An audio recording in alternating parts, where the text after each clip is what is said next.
Ladies and gentlemen, good day and welcome to BSE Limited Q3 and FY26 Investor Conference Call. As a reminder, all participant lines will be in the listen-only mode, and there will be an opportunity for you to ask questions after the presentation concludes. Should you need assistance during the conference call, please signal an operator by pressing star then 0 on your touchtone phone. Please note that this conference is being recorded. I now hand the conference over to Mr. Anand Sethuraman from BSE Limited. Thank you, and over to you, sir. Good evening, everyone, and thank you so much, Danish. A warm welcome to all of you for participating in Q3FY26 earnings call for BSE. My name is Anand, and I'll be the host for the call. Today, we are joined by BSE's leadership team, consisting of Mr. Sundararaman Ramamurthy, Managing Director and CEO, Mr. Deepak Goyal, Chief Financial Officer, Srimati Kamala K, Chief Regulatory Officer, Mr. Sunil Ramrakhiani, Chief Business Officer, Mr. Viral Davda, Chief Technology Officer, Srimati Radha Kirtivasan, Head of Listing and SME, Mr. Rudresh Kunde, Chief of Product Strategy and Policy, Srimati Vaishali Babu, MD and CEO of ICCL. Also present here are senior members of our Business, Finance and Investor Relations team. The results for the quarter ended 31st December 2025 have been announced, and the data pack consisting of financials and investor presentation is available on the BSE website. We will begin today's call with remarks from BSE's MD and CEO on the business and financial performance. All participant lines will be muted for the duration of the call. There will be an opportunity for you to ask questions after the management remarks. Please note that some of the remarks made today may be forward-looking in nature and are subject to risks and uncertainties.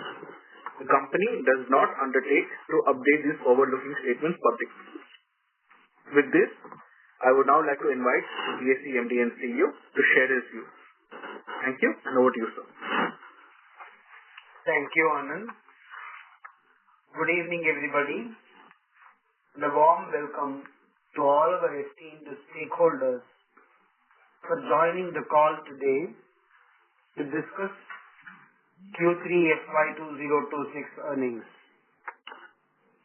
Warm wishes for the new year to all of you.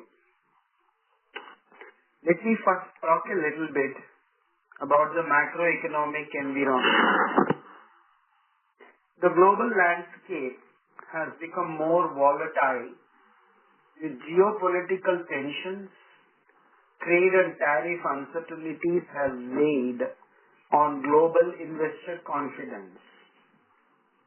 We have seen unprecedented movement of gold and silver prices and outflows from India by FPIs. However, the Indian economy continues to demonstrate strong and stable growth, with the year starting on a good note. I take this opportunity to congratulate Honorable Prime Minister Narendra Modi ji for successful agreement of the trade deal with the United States. Together with the trade deals with EU and UK announced earlier, the move to progressively lower tariffs and non-tariff barriers has the potential to enhance market access, boost trade, and enable deeper strategic collaboration while further strengthening India's position as a trusted partner. This will enhance the global competitiveness of Indian products while catalyzing manufacturing, growth, employment creation, and the development of resilient supply chains, directly advancing the vision of Viksit Bharat, which bodes well for the Indian capital markets. I also congratulate Honorable Finance Minister Srimati Nirmala Sitharamanji for her 9th consecutive budget, articulating a clear shift towards ecosystem-driven industrial strategy and long-term capital formation.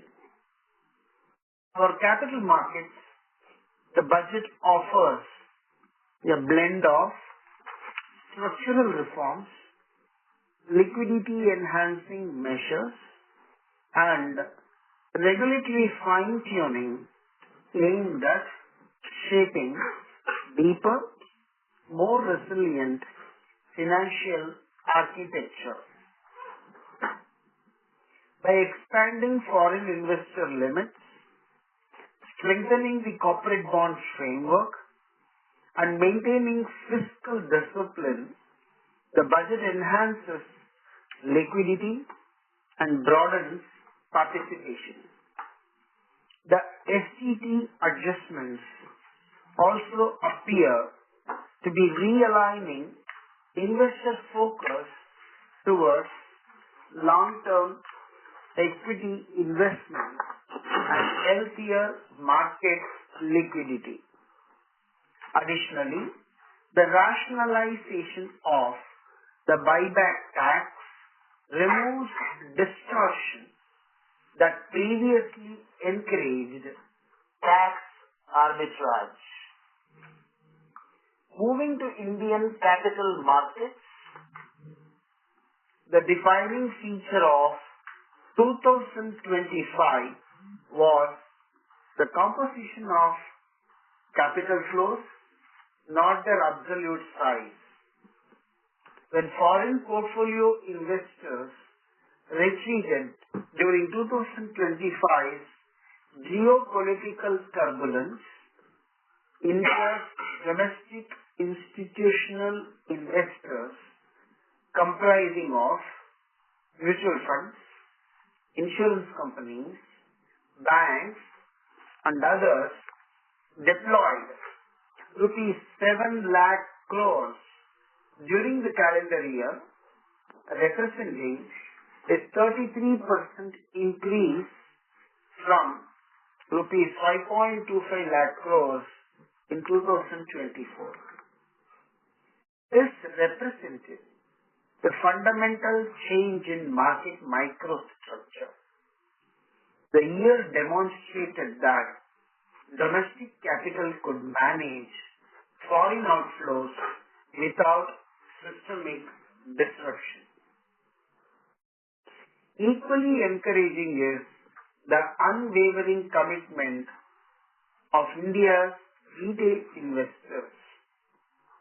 SIP flows touched a record high of rupees 3.34 lakh crores in 2025 from 2.68 lakh crores in 2024, reaching new all-time levels and reinforcing the deepening culture of disciplined long-term investing across the country. Against this backdrop, I am pleased to share that BSE delivered its 11th consecutive quarter of record revenues with consolidated revenues of 1,334 crores, surpassing the previous quarter's record of rupees 1,139 crores and marking a robust 62% year-on-year expansion. Moreover, with cumulative revenues reaching rupees 3,518 crores during the first 9 months of the current financial year, BSE has already exceeded the total top line of rupees 3,236 crores recorded for the entire previous fiscal, underscoring the strong and sustained growth momentum across its business segments. I will now share some of the key financial numbers on a consolidated basis for the quarter ended December 31st, 2025 as compared to the corresponding quarter previous year. BSE's operational revenues have grown by 62% to 1,244 crores from rupees 768 crores.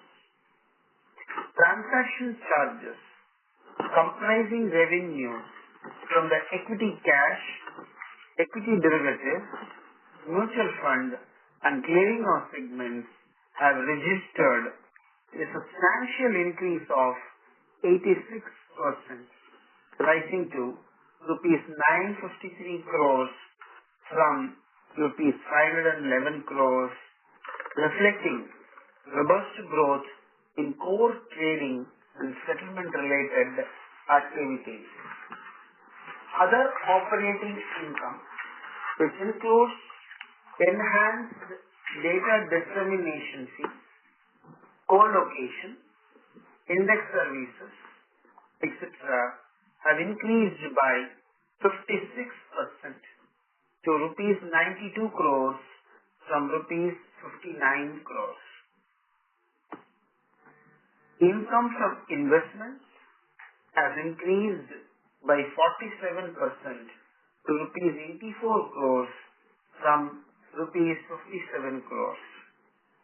Operating expenses increased by 40% to rupees 511 crores from 364 crores. It may be noted that 51% of the total operating expenses are attributable to regulatory fees and clearing and settlement expenses, all of which is directly correlated to increasing transaction volumes. The operating EBITDA, including contribution to core SGF, has more than tripled to rupees 732 crores as compared to rupees 236 crores, with margins expanding to 59% from 39%. The net profit attributable to the shareholders of the company has demonstrated a significant acceleration, more than doubling to rupees 602 crores from rupees 220 crores, representing a robust year-on-year growth of 176%. This marked improvement across both top line and bottom line performance underscores the company's enhanced operational resilience, disciplined execution, and sustained financial momentum.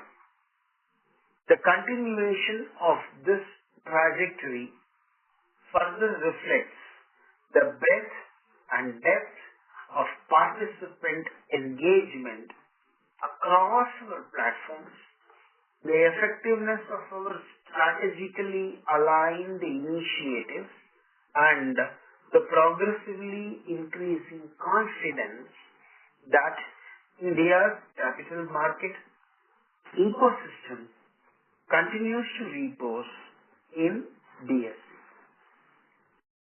As highlighted in our previous earnings calls, the SGF contributions recorded during the quarter reflect the implementation of BSE's revised policy, whereby 5% of transaction-linked revenue is allocated to the core settlement guarantee fund on a monthly basis.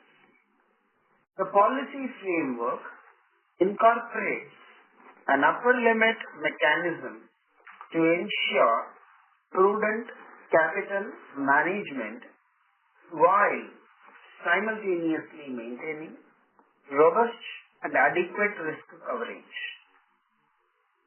As of Jan 2026, BSE's core SGF balance stood at rupees 1,202 crores, inclusive of an incremental contribution of rupees 45.6 crores made during the quarter, arising from the application of this new policy. Furthermore, employee expenses for the period increased by rupees 22 crores, primarily attributable to the enactment of Government of India's new labour codes notified on November 21, 2025, which introduced a standardized wage definition and revised regulatory provisions relating to gratuity, leave encashment, and other employee benefit obligations. Let me now highlight a few of the many business milestones in Q3FY26. BSE's SME platform achieved a significant milestone with the successful listing of its 700th SME company on February 1, 2026. The pace of listings has accelerated meaningfully with the most recent tranche of 100 companies added within a span of just 179 days, marking the shortest interval recorded to date. Collectively, these 700 SMEs have mobilized rupees 14,735 crores in capital and together represent a cumulative market capitalization of approximately rupees 1.8 lakh crores, reflecting the platform's growing depth, scale, and relevance within India's evolving capital market ecosystem. The total number of investor accounts registered on BSE has surpassed 24 crores, with 10 states individually contributing more than 1 crore registered investors, reflecting a broad-based deepening of retail market participation across regional demographics. On the investor education front, BSE conducted 4,841 investor awareness programs during Q3FY26 aimed at enhancing financial literacy, strengthening informed decision making, and furthering the protection of investor interests within the capital market ecosystem. BSE signed a memorandum of understanding with the Department of Posts to enable the distribution of mutual fund products via India Post's vast network of post offices. Under the agreement, selected postal employees will be trained and certified to act as mutual fund distributors using the BSE StarMF platform to facilitate transactions. This partnership aims to enhance financial inclusion, specifically targeting rural and semi-urban areas by leveraging the BSE StarMF platform. SEBI, along with BSE, launched the first ever bond issuer outreach program, introducing the new identity, Bonds Ek Sashakta Bandhan. This initiative strengthens our collective push to deepen India's corporate bond market. At BSE, we remain committed to building a transparent, digital, and issuer-centric ecosystem that broadens participation, enhances trust, and positions corporate bonds as a key engine of long-term capital formation. BSE's fundraising platforms continue to remain the preferred choice by Indian companies to raise capital by enabling issuers to raise rupees 22.4 lakh crores in FY26 by means of equity, debt, bonds, commercial papers, mutual funds, etc. Q3FY26 proved to be an exceptionally strong quarter in terms of capital mobilization. A total of 39 companies raised a record of rupees 95,272 crores, reflecting the depth and resilience of fundraising environment on BSE. The strong uptick in the IPO pipeline since early 2025 continues to reflect the vibrancy of India's primary markets, reinforcing BSE's position as a preferred listing venue across both the main board and SME segments. Moving on to our trading segment, it continues to maintain strong growth momentum, supported by healthy volumes and increased client participation across key business lines. Cash market trading volumes remained at long-term normalized levels at rupees 7,645 crores in Q3 FY2026 against rupees 6,800 crores in the same period last year. On the regulatory front, SEBI directed exchanges to introduce a closing auction session to be implemented from 3rd August 2026, replacing the existing methodology of determining closing prices through the volume-weighted average price of trades executed during the final 30 minutes of continuous trading. The shift is anchored in the objective of ensuring a fair, transparent, and representative closing price, particularly given its critical role in derivatives settlement, index computation, and mutual fund net asset value calculation. In addition, SEBI has aligned the pre-open auction session with the CAS framework.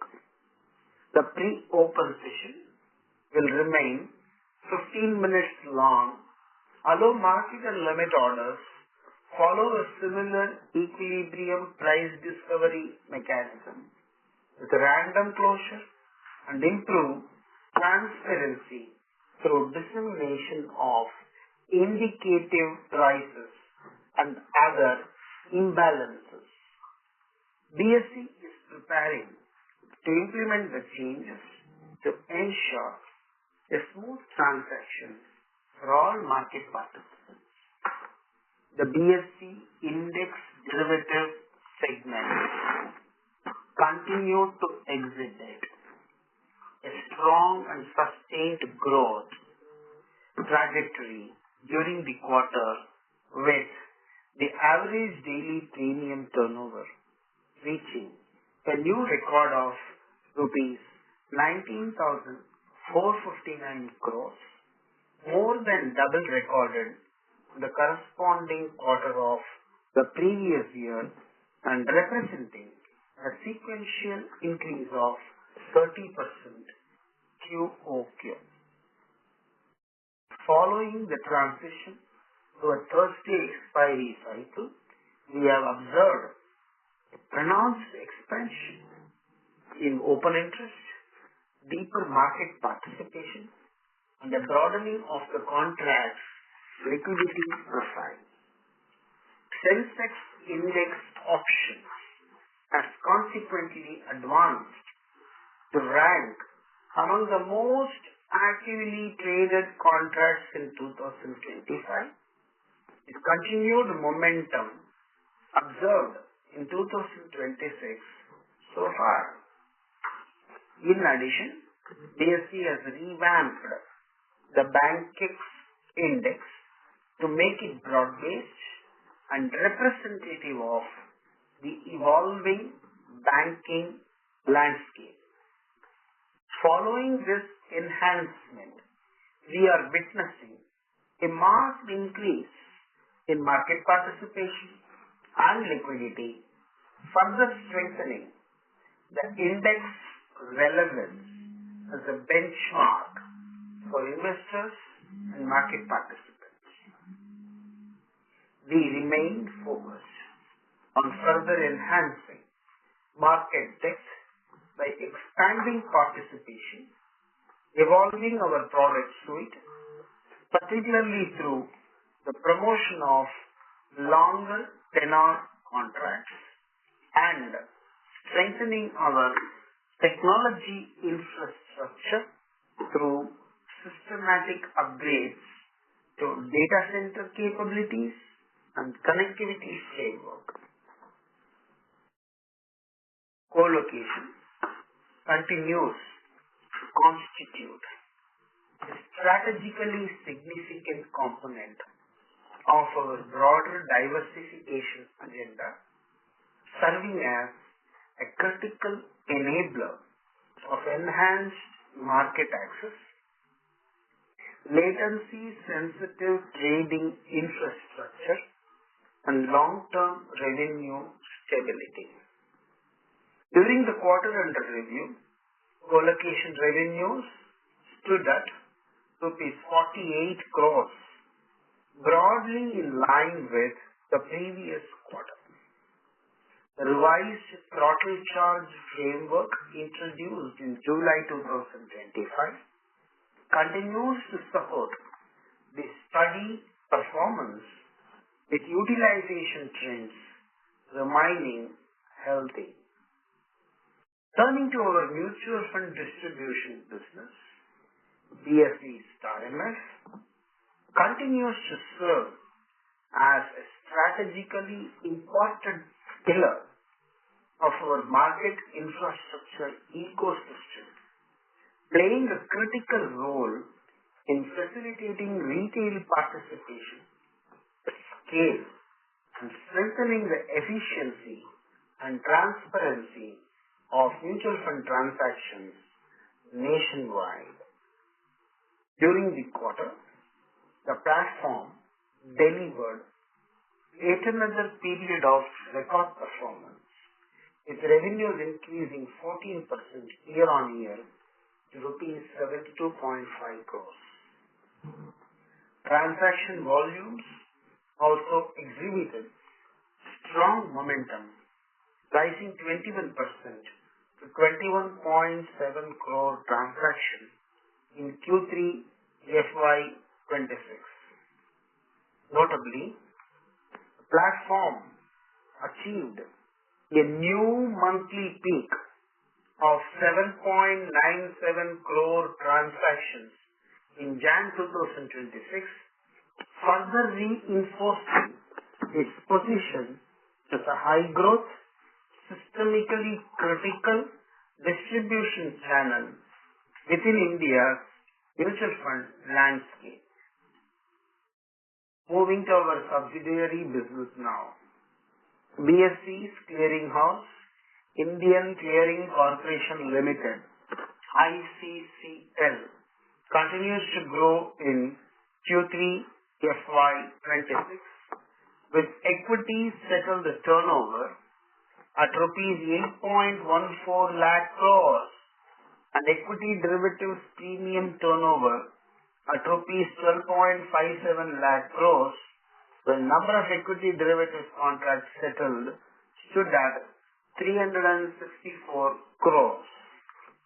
This was enabled by major tech upgrades, including re-engineering of our real-time risk management system and scaling trades per second per member from 3,000 to 27,000.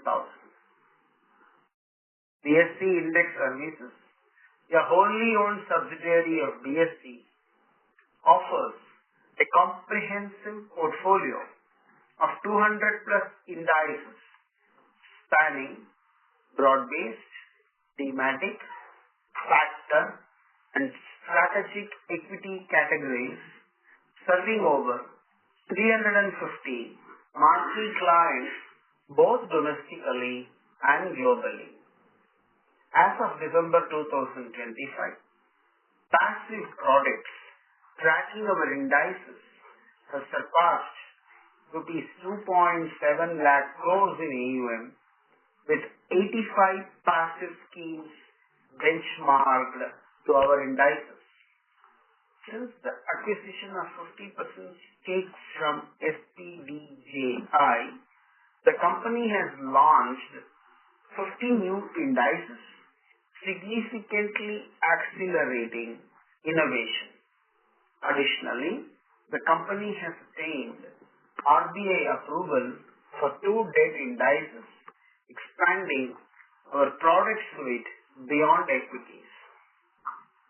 Overall, this quarter, we recorded our strongest performance to date across multiple dimensions, including top line and bottom line expansion, new listings, transaction-linked revenues, clearinghouse activity, market data services, and index-related revenues, underscoring the scalability, resilience.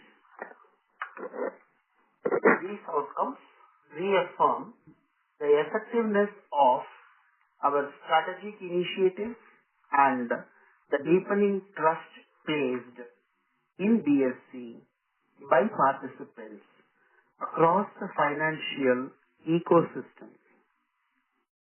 As we move forward, BSE remains firmly committed to strengthening India's capital market architecture with integrity, innovation, and resilience at its core.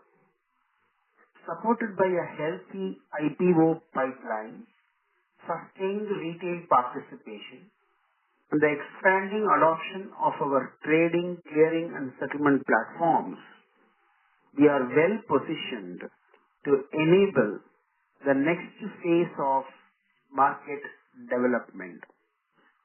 Our strategic focus will continue to center on broadening opportunities, simplifying market processes, and upholding the highest standards of governance and institutional discipline. Together, we will continue to build a more vibrant, inclusive, and future-ready market for all stakeholders. Thank you for your continued trust and support. And sorry for the disturbances and noise which you might have encountered during my speech. With these updates, I now hand over the call back to Anand. Thank you so much, sir, for the remarks. We will now open the floor for Q&A. Over to you, Danish. Ladies and gentlemen, we'll now begin with the question and answer session. Anyone who wishes to ask a question may press star and 1 on their touchtone telephone.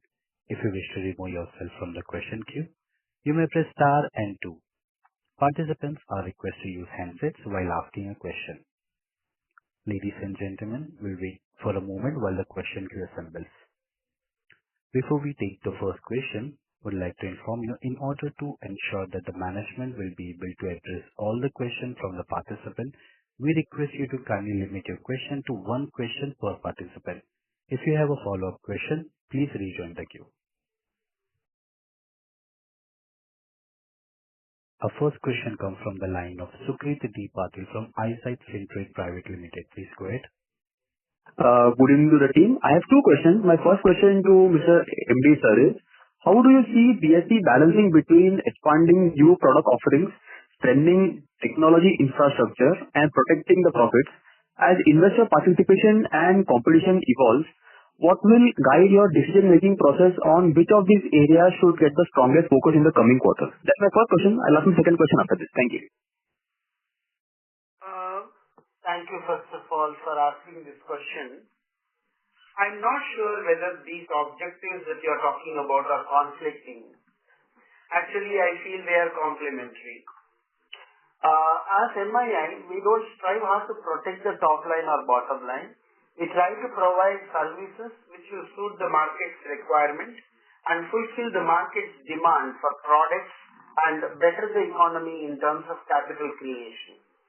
When we adhere to this process, naturally and necessarily infrastructure building becomes part and parcel of it, and profit becomes an automatic outcome, and therefore we don't have to go towards making profit as a specific goal. So our focus will continue as what it was. It will be deepening and broadening market, enhancing customer delight, and in the process, help in the capital formation for the economy. All our product introductions will be keeping in mind these broad strategic objectives, and this is what will be guiding. We are very confident and sure when we pursue these objectives, profit is a natural corollary that will be happening. Thank you.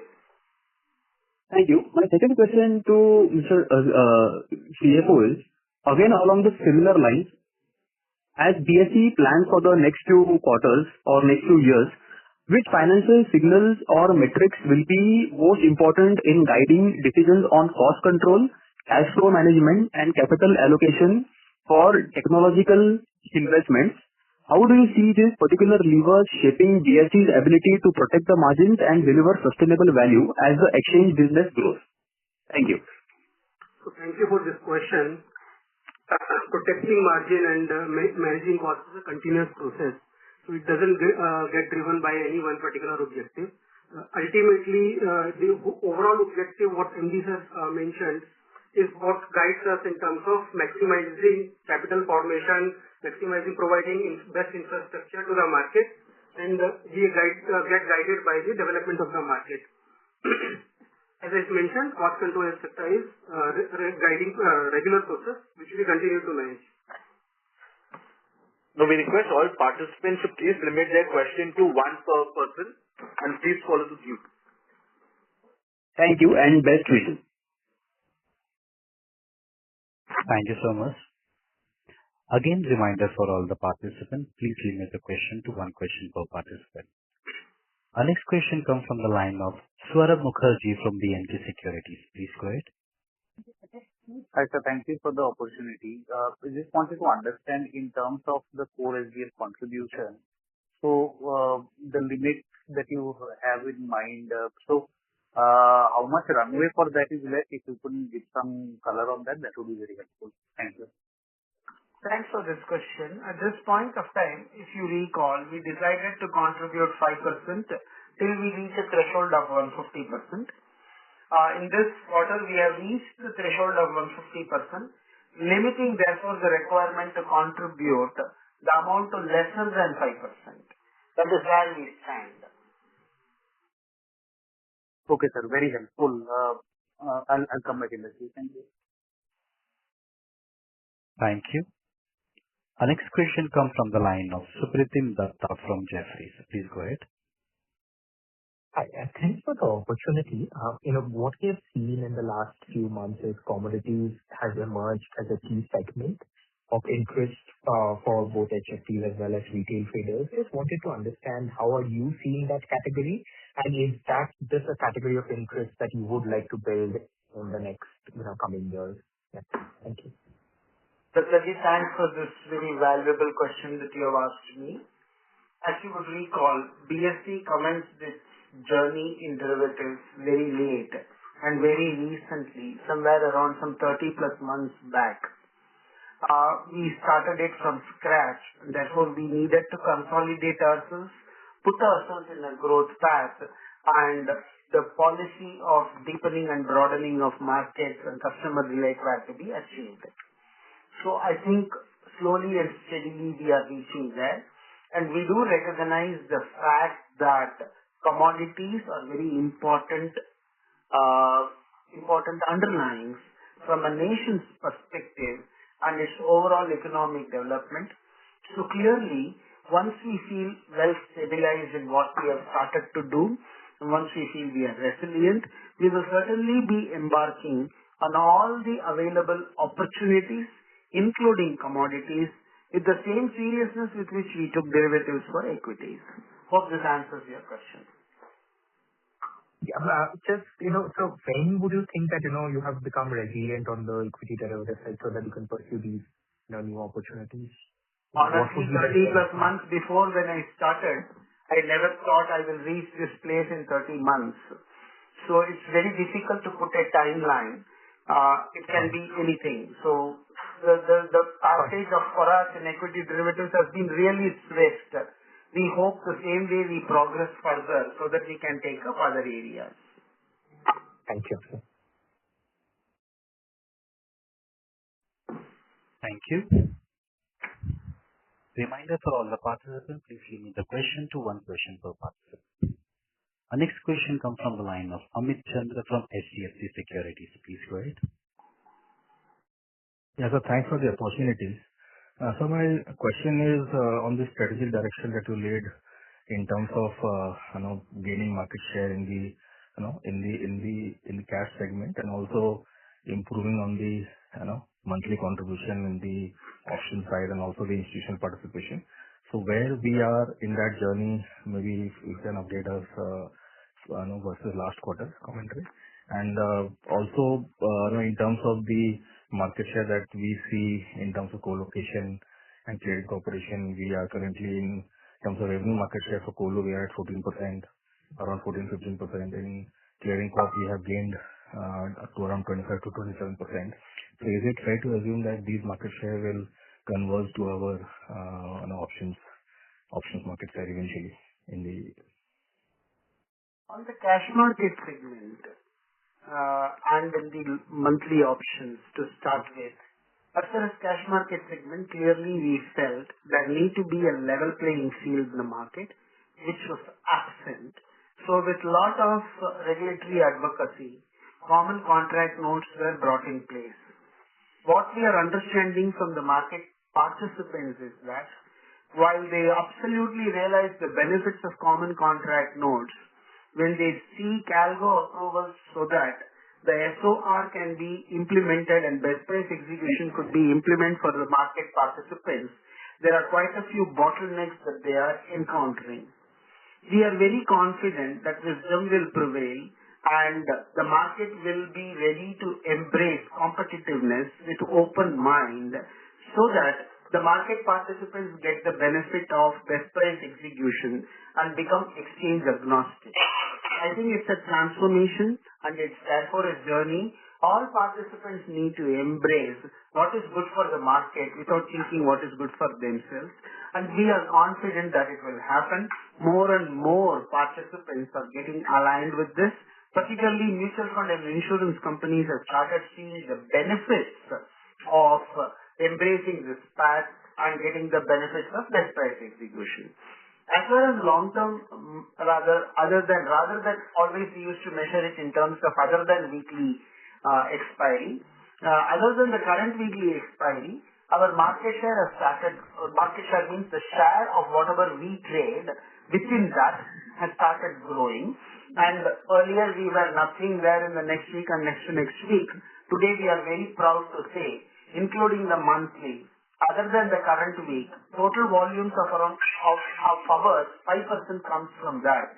I think this is a starting process and we will be going further ahead. Amit, I'm not actually remembering your second question. I think you talked about co-location. Co-location was never clearing corporation. Yeah, now I remember. Co-location we never started as a profit center. As we earlier also stated, deepening and broadening of markets was a necessity for us, and without co-location it could not have happened. It is incidental that we put in place co-location as a requirement and it has become a profit center. At this point of time, we are planning to allocate 80 more racks which is in the offing soon. Which way and how will depend upon multiple factors. With that, we will be having around 500 racks in place. Currently, the co-location revenue is somewhere around 45 to 48 crores per quarter. We think it will get stabilized at that level if we are not planning to increase any charges, which at this point of time will not be done ad hoc. It will be only at appropriate time, appropriate levels. As far as clearing corporation is concerned, we are putting a lot of efforts to improve the technological supremacy and efficiency of clearing corporation. Traveling from 3,000 trades per second per member to in clearing corporation, the capability to 27,000, I think, which we are doing now, in itself is a great achievement. And there is still a long way to go. We will strive hard to provide the best of services, therefore, so that there is a level playing field in the market in the area of clearing as well. Thank you, sir. Thank you and all the best, sir. Thank you so much, Chandraji. Thank you. Our next question comes from the line of Priyesh Jain from Motilal Oswal Financial Services. Please go ahead.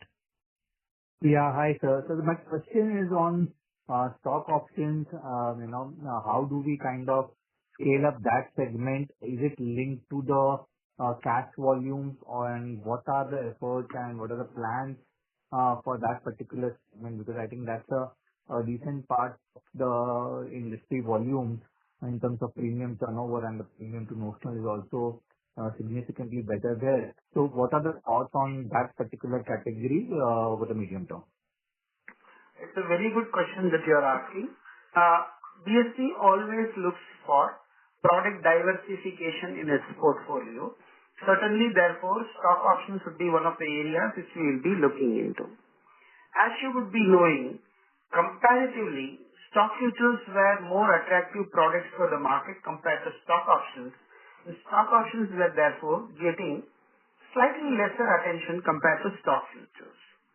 And as I said previously, we recently started our journey just around 30 months before, and it was fortunate for us that we were able to grow to the level where we are. Now our primary focus has been at this point of time on cash market volumes and bringing in level playing field there, and ensuring other than the current week options gaining traction. Slowly we are progressing there. At the appropriate time, like what we talked about commodities, we will be putting in efforts for stock options as well to gain momentum at BSE and use the existing infrastructure of market participants and technology so that we can leverage on it and provide a very good alternative competitive platform for the market participants. So just follow up on that. Is there any linkage between cash volumes, we having a low market share on cash volumes and stock options? Would there be any linkage in that sense? It is very difficult to say that because the market microstructure is not that easy to predict. Whether the stock market volumes will increase stock options volume or the vice versa will happen, or they will continue to exist. See, today, if you look at it, the cash market is fungible across exchanges. The stock options, in a way, are fungible across exchanges. So I don't know whether there is any prerequisite of one to be present in the same exchange or the other. So it's very difficult to give an answer in that sense. The stock as a underlying is very active in Indian markets. That in itself therefore should be sufficient for picking up stock options. Probably it may not be venue sensitive. That is one view. but we have to wait and see how it unfolds. Thank you so much, sir. All the best. Thank you. Our next question comes from the line of Deepak Ajmera from IGE India. Please go ahead.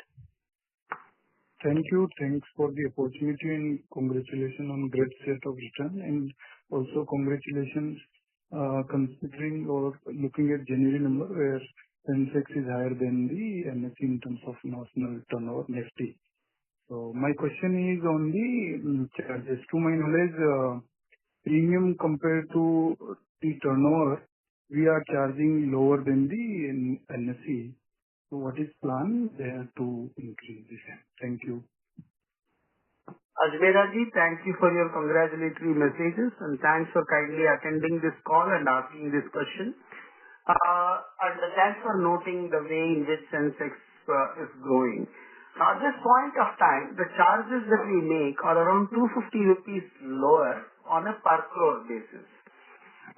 If you recall, we started our journey with no charges, then we went into 500 rupees, and then we slowly increased it to some mid-level, and then we ultimately landed up with the current charges that we are. Charges are not fixed and written in stone. Certainly, they have some scope for further increase. As I always say, depending on the market's capability to bear the cost, there are multiple costs that are evolving in the market. Profit cannot be a sole objective for an MII. It also has other responsibilities. Keeping that in mind, any increase in charges will be considered at an appropriate time for appropriate reasons and after considering what the voice of customer would be in this regard. Thank you. All the best. Thank you. Our next question comes from the line of Dishant Bulchandani from DB Wealth. Please go ahead. Congratulations, management, on the good results. What is the sort of impact that we are envisioning? I'm really sorry, Mr. Bulchandani. Your voice is very low. Okay, is this better? Yes, please go ahead. So, management, what is it that we are thinking on the recent changes that the government has made on the STT? What are the reflection in the markets that you have started to expect that what can happen now? What are your thoughts on it? Thank you, Mr. Bulchandani ji, for congratulating us and thanks for attending this call and asking this question. I think you are primarily referring to the STT increase. The other part of it is, of course, with regard to the buyback, the capital gains tax. I think that's a very wonderful change. A lot of people talk about the STT, so let me take the question to reflect to that area and answer you. It has two portions. One is increasing the STT for futures and second is for options. As I have been telling the press also before, my experience from the past is that whenever STT charges are increased for options, it has not had any meaningful impact on the volumes, and volumes have continued as before. That is the experience that I have seen from my limited knowledge of what I have seen in the market. As far as futures are concerned, I think the thought process behind the move probably could be twofold. One is to encourage long-term equity investments among retailers instead of getting into the derivatives, and secondly to encourage longer-term future contracts which may help mutual funds and other institutions which are permitted to trade derivatives. Both, if materialized, will be in the interest of the market. So I think there will be some time to adjust and reorient for the market. And once it happens, it will be in the interest of the market as more retail people may move towards mutual fund and long-term equity investments. And mutual funds which are doing arbitrage funds and others may think of a longer-term option instead of monthly option so that the cost that would be debited to the funds will get lower. So just to follow up here, a good chunk of our growth has happened because of the futures introduction by BSE. and if the charges go up more than double on STT, wouldn't that be a problem for our growth trajectory just from basic perspective? It's a very valid question that you're asking, but the truth is slightly different. The growth of BSE's derivatives have been based on Sensex options volumes. At this point of time, in comparison to the Sensex options, Sensex futures are still at a very nascent stages of growth. Because it is at a small level, I don't think it will have much impact because of any increase or decrease. If it had been a significant chunk, there is a probability for us to rethink on what could be the strategy for futures. Since at this point of time it looks like more a supporting volume for options that is happening in very nascent stages, we do not find any impact specifically coming on Sensex futures because of the change. So this is more of a neutral news for us rather than a negative news for us or an impact on our direct business. Bulchandani, I think we should restrict it to one question. You had two questions, and if you are getting into three questions, I have replied you. I am sure you get what I am saying. You should get into the queue again. Yeah? Thank you, sir. Thank you. Request participant to please limit the question to one question per participant. Our next question comes from the line of Devesh Agarwal from IIFL Capital. Please go ahead. Yeah, good evening, sir. Thank you for the opportunity and congratulations on a very strong performance. Most of the questions have been answered. Just to clarification. First, did you say that you are nearly at 150% of your core SDF requirement, and to that extent, the incremental contribution will not be there from the coming quarter, or it will come down? That is first. And secondly, the increase in the STT that has happened on the future side, would that in any way, directionally, can the volume shift from futures to either equity options or cash? Is that a possibility?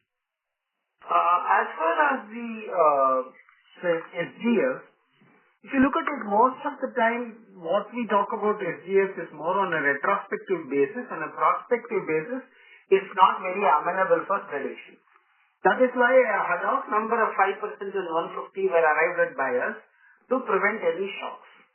In this quarter, with the type of parameters that we have seen, we found that there was no need for us to contribute the entire full 5%, and we restricted somewhere around 3% plus, I guess, because we touched the top line of 150%. Will the same thing will continue, and therefore there will be no need for any contribution in the next quarter? No, it is not take it that way. As we always maintained, the algorithm for computing the SGF requirement is a complex one, and therefore, depending upon what is the highest open interest and other things in the next quarter, there may be a need for contributing or there may be no need. The move is not to predict and prevent. The move is to normalize so that there are no sudden jerks. As far as the STT is concerned, your question was, will that result in move towards options? Will that lead to move towards equity, underlying equity volumes?